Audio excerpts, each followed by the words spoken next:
Halo dan selamat datang, para pendengar. Anda sedang mendengarkan podcast High Talk. Pada episode kali ini, kita akan membahas topik yang semakin banyak mendapat perhatian di banyak negara, termasuk Thailand, dan kini menjadi masalah sosial yang signifikan, chemsex. Judul episode kali ini adalah Beyond the High, The Hidden Dangers of Chemsex Part 1. Istilah chemsex mungkin banyak dari Anda sudah mendengarnya, membacanya, atau bahkan menemukannya dalam berbagai diskusi. Beberapa dari Anda mungkin juga memiliki pengalaman pribadi dengan hal ini. Namun, hari ini kita akan menyelami lebih dalam untuk memahami chemsex bersama-sama. Episode ini adalah versi bahasa Indonesia, yang akan mengeksplorasi konten dari episode 17 versi bahasa Thailand. Dalam episode ini, saya akan membahas 1. Memahami zat yang digunakan dalam chemsex. 2. Zat dan obat yang digunakan dalam chemsex.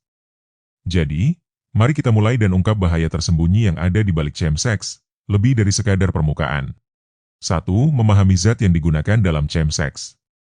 Chemsex, yang merupakan singkatan dari chemical sex, seks kimia, merujuk pada aktivitas seksual di mana bahan kimia atau obat digunakan untuk merangsang perasaan seksual atau meningkatkan kemampuan serta kenikmatan dalam pengalaman seksual. Istilah kimia merujuk pada zat atau senyawa, sementara seks merujuk pada hubungan seksual. Oleh karena itu, chemsex melibatkan kegiatan seksual yang dilakukan dalam pengaruh obat untuk meningkatkan kenikmatan atau memperpanjang durasi aktivitas seksual. Tujuan pengguna chemsex, meningkatkan rasa percaya diri saat berhubungan seks. Mengurangi rasa malu atau kecemasan. Meningkatkan ketahanan seksual dan kenikmatan. Memperpanjang durasi aktivitas seksual. Chemsex sering ditemukan di komunitas LGBT, khususnya di kalangan pria yang berhubungan seks dengan pria, MSM. Namun, ini tidak terbatas pada kelompok tersebut, dan tidak seharusnya distigmatisasi sebagai milik mereka saja.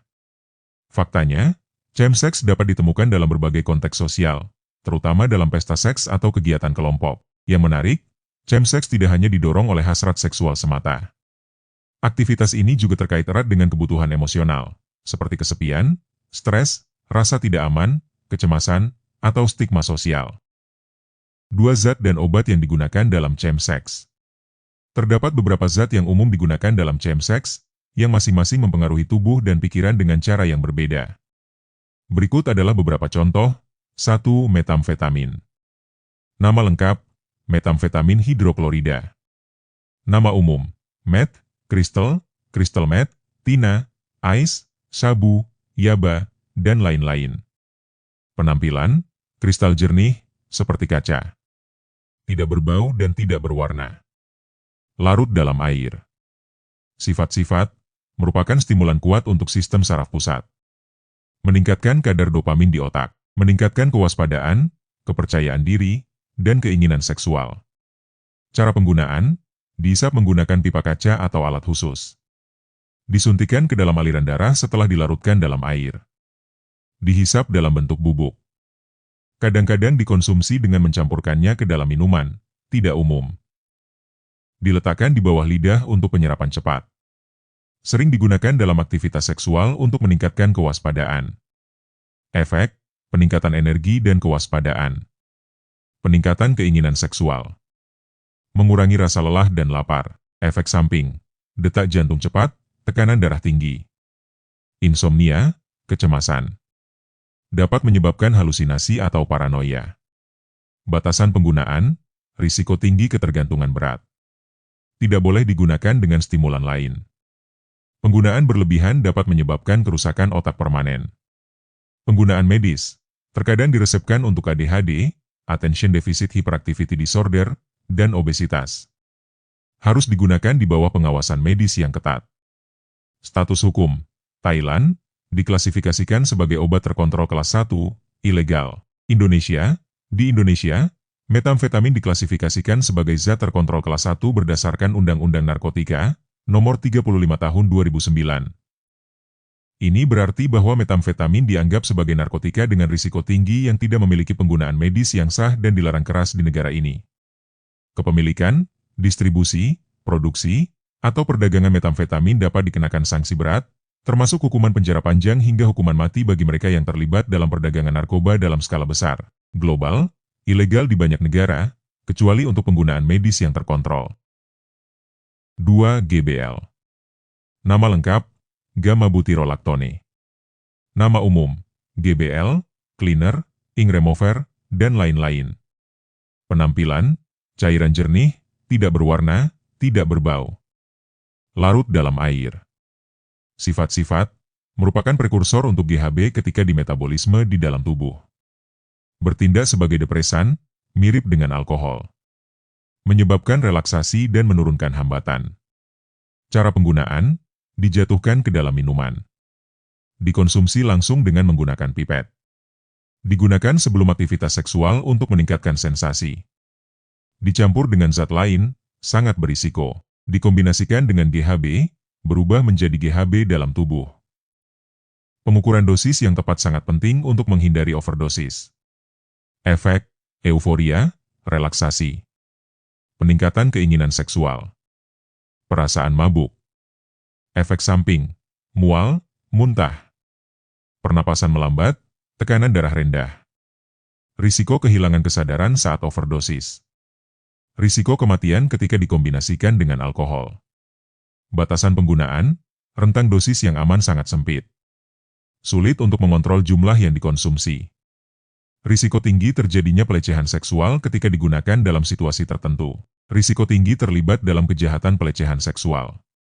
Penggunaan medis, tidak ada penggunaan medis langsung. Digunakan sebagai prekursor dalam produksi GHB. Status hukum, Thailand, zat terkontrol di bawah Undang-Undang Zat Berbahaya, ilegal. Indonesia, di Indonesia, GBL, gamma-butyrolactone, termasuk dalam kategori zat terkontrol berdasarkan Peraturan Pemerintah Nomor 28 Tahun 2004 tentang zat adiktif. Meskipun GBL sendiri tidak secara eksplisit disebutkan dalam undang-undang, namun karena GBL dapat dikonversi menjadi GHB, gamma-hidroksibutirate, di dalam tubuh, yang merupakan zat terlarang, maka GBL dianggap ilegal dan diatur ketat. Penggunaan, kepemilikan, distribusi, atau produksi GBL dapat dikenakan sanksi hukum sesuai dengan peraturan yang berlaku di Indonesia, terutama jika digunakan dalam konteks penyalahgunaan atau terkait dengan kejahatan narkotika. Global, terkontrol di banyak negara, seperti Amerika Serikat dan Uni Eropa. 3. GHB. Nama lengkap, gamma-hidroksibutirate. Nama umum, GHB, G, liquid ekstasi, George Hombau, dan lain-lain. Penampilan, cairan jernih, tidak berwarna. Aroma kimia yang ringan. Larut dalam air. Rasa asin atau pahit. Sifat-sifat, merupakan depresan yang mirip dengan alkohol. Menyebabkan relaksasi dan mengurangi hambatan. Meningkatkan sensitivitas seksual dan sensasi sentuhan.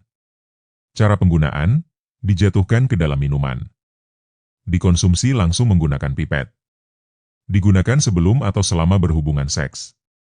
Dicampur dengan zat lain, tidak disarankan. Dikombinasikan dengan GBL, memiliki efek serupa. Pengukuran dosis yang tepat sangat penting untuk menghindari overdosis. Efek, euforia, relaksasi. Peningkatan keinginan seksual. Mabuk. Efek samping, pusing, mual. Pernapasan melambat, tekanan darah rendah. Risiko tidur dalam atau kehilangan kesadaran saat overdosis. Batasan penggunaan, rentang dosis yang aman sangat sempit. Risiko kematian saat dikombinasikan dengan alkohol atau depresan lain. Risiko tinggi terlibat dalam kejahatan pelecehan seksual. Dapat menyebabkan ketergantungan berat dan gejala penarikan. Penggunaan medis, digunakan untuk mengobati narkolepsi, gangguan tidur kronis, di beberapa negara. Memerlukan pengawasan medis yang ketat. Status hukum, Thailand, diklasifikasikan sebagai obat terkontrol kelas 1, ilegal. Indonesia, di Indonesia, GHB, gamma-hidroksibutirate, termasuk dalam kategori zat terkontrol berdasarkan Peraturan Pemerintah Nomor 28 Tahun 2004 tentang zat adiktif. GHB dilarang keras dan dianggap sebagai narkotika dengan potensi penyalahgunaan yang tinggi. Penggunaan, kepemilikan, distribusi, atau produksi GHB dapat dikenakan sanksi hukum yang berat, termasuk penjara jangka panjang atau hukuman lebih berat bagi mereka yang terlibat dalam perdagangan narkotika. Global, terkontrol di banyak negara, seperti Amerika Serikat dan Uni Eropa.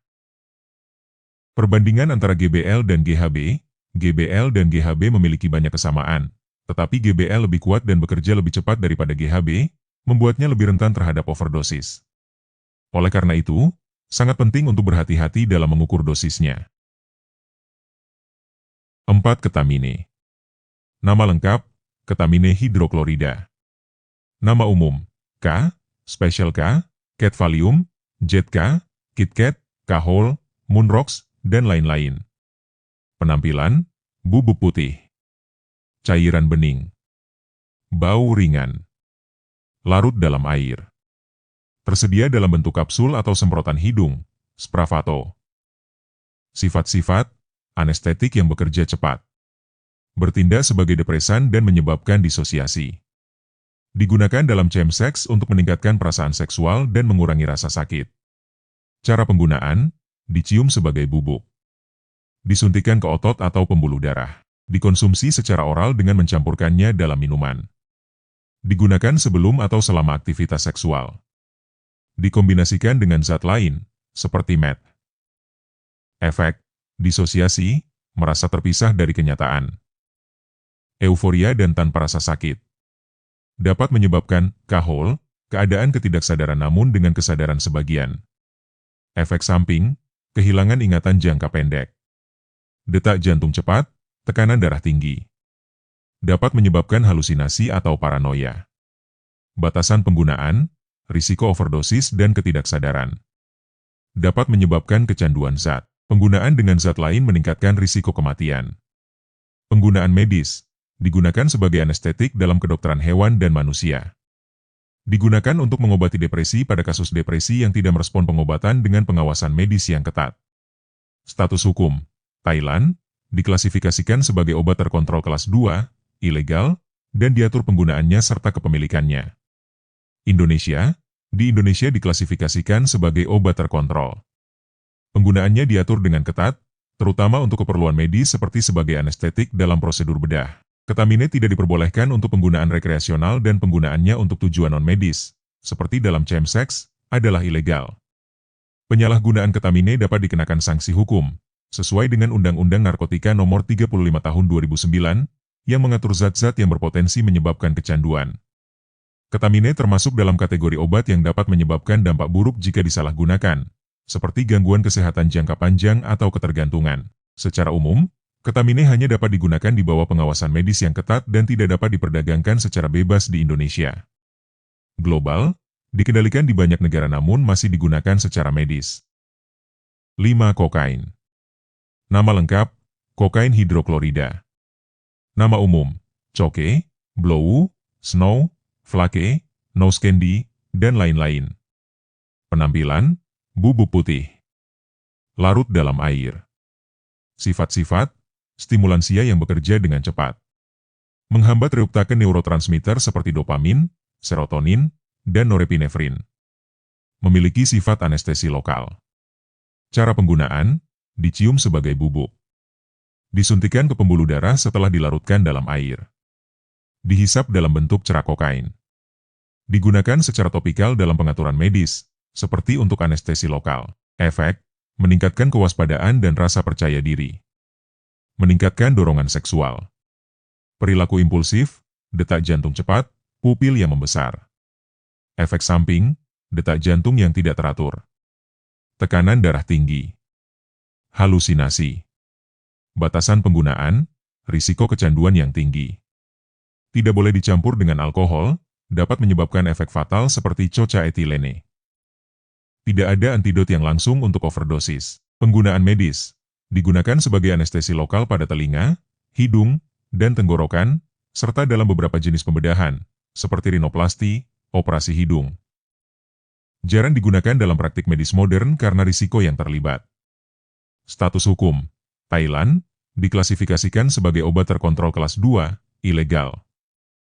Indonesia, di Indonesia diklasifikasikan sebagai obat terkontrol dan ilegal. Penggunaannya tanpa izin atau untuk tujuan non-medis, seperti penyalahgunaan atau peredaran gelap, sangat dilarang. Kokain termasuk dalam kategori narkotika yang sangat berbahaya dan dapat menyebabkan kecanduan, gangguan kesehatan serius, serta dampak sosial yang negatif. Sesuai dengan Undang-Undang Narkotika Nomor 35 Tahun 2009, perdagangan, penyalahgunaan, atau kepemilikan kokain dapat dikenakan hukuman pidana yang berat, termasuk penjara dan denda besar.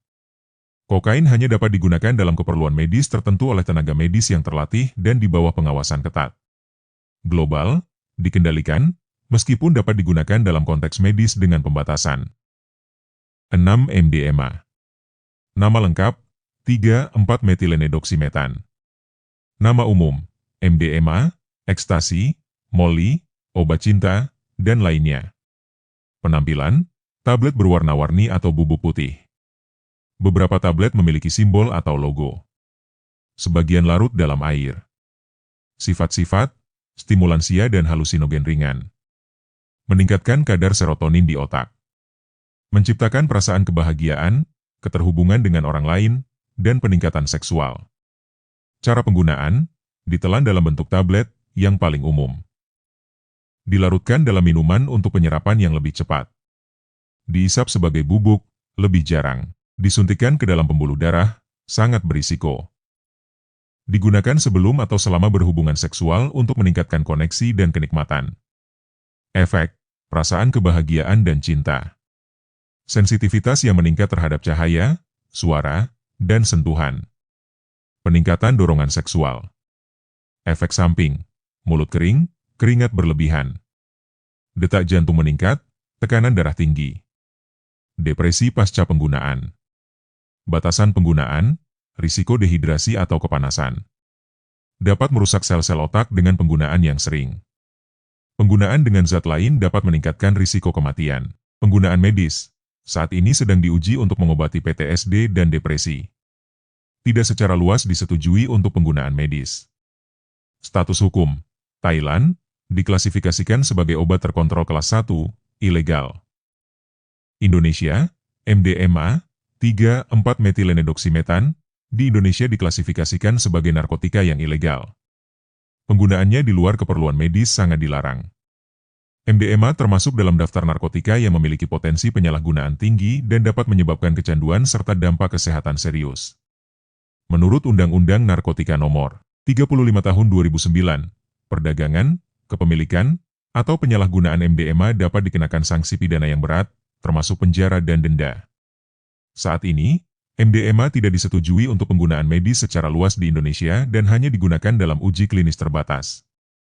Global, ilegal di banyak negara, kecuali untuk uji medis. 7. Popper. Nama lengkap, amil nitrit, isobutil nitrit.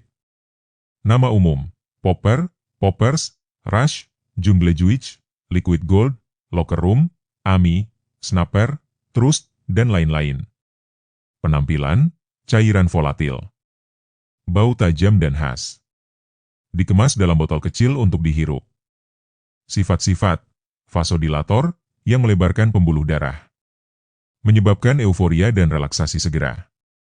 Digunakan untuk meningkatkan kenikmatan seksual dan mengurangi rasa sakit saat berhubungan seksual. Cara penggunaan, dihirup langsung dari botol, metode yang paling umum. Diinhalasi melalui kain atau kapas untuk mengontrol jumlah bau yang terhirup. Digunakan sebelum atau selama hubungan seksual untuk merilekskan otot. Sering digunakan selama aktivitas seksual tertentu, seperti hubungan seks anal. Efek, perasaan pusing dan euforia. Kulit memerah dan detak jantung cepat. Peningkatan sementara dalam kenikmatan seksual. Efek samping, sakit kepala, mual. Tekanan darah rendah. Risiko pingsan jika overdosis. Batasan penggunaan, hindari kontak langsung dengan kulit atau menelan, dapat berbahaya. Tidak boleh digunakan dengan obat disfungsi ereksi seperti Viagra, karena dapat menyebabkan gagal jantung. Dapat menyebabkan gagal jantung. Tidak boleh digunakan di area dengan ventilasi buruk. Penggunaan medis, dulu digunakan untuk mengobati angina, nyeri dada. Saat ini tidak digunakan secara luas dalam praktik medis. Status hukum, Thailand, tidak diklasifikasikan sebagai obat terkontrol, tetapi penggunaannya dibatasi tanpa izin. Indonesia, popper, yang mengandung amil nitrite dan isobutil nitrite, tidak diklasifikasikan sebagai obat terkontrol di Indonesia. Namun, penggunaannya tetap terbatas dan dilarang untuk konsumsi tanpa izin resmi. Meskipun tidak ada regulasi yang spesifik mengatur popper dalam Undang-Undang Narkotika Indonesia, konsumsi tanpa izin atau penyalahgunaannya bisa dikenakan sanksi hukum. Penggunaan popper dalam konteks rekreasional, khususnya untuk chemsex, sangat berisiko dan dapat menambah potensi masalah hukum lainnya, termasuk masalah kesehatan dan keselamatan. Amerika Serikat tidak diatur oleh FDA tetapi dilarang untuk penggunaan rekreasional. Inggris dikendalikan di bawah Undang-Undang Obat-obatan, hanya dapat dijual di toko berlisensi. Masalah keamanan. Penggunaan popper dalam konteks chemsex membawa risiko yang signifikan, termasuk penyebaran infeksi menular seksual, IMS, potensi terjadinya kekerasan seksual, dan masalah kesehatan mental. Menggabungkan atau overdosis pada zat-zat ini dapat menyebabkan konsekuensi berbahaya, termasuk gagal jantung atau bahkan kematian. Banyak dari zat-zat ini yang dikendalikan atau ilegal di banyak negara, termasuk Thailand. Bagaimana kabarnya, teman-teman? Semoga kalian semua mendapatkan pemahaman lebih tentang chemsex dan juga mengenal berbagai zat yang digunakan di dalamnya. Ada banyak jenisnya, masing-masing dengan efek, gejala, dan keterbatasannya yang berbeda. Saya harap episode kali ini bermanfaat untuk kalian, meskipun sedikit saja. Bagi kalian yang suka, jangan lupa untuk like, follow, subscribe, atau tekan bel notifikasi di channel Van de High atau playlist High Talk, supaya kalian tidak ketinggalan update setiap kali episode baru muncul. Jika ada pertanyaan, saran, atau feedback, jangan ragu untuk komen dan ngobrol dengan saya. Saya sangat terbuka untuk segala pendapat dan masukan, baik yang positif maupun membangun. Untuk versi bahasa Indonesia ini, saya menggunakan AI untuk terjemahan dan suara, jadi mohon maaf jika ada kesalahan di sana-sini. Itu saja untuk episode kali ini. Sampai jumpa di episode berikutnya dengan Beyond the High, The Hidden Dangers of Chemsex Part 2 dalam versi bahasa Indonesia. Sawas Dekrup dan sampai jumpa.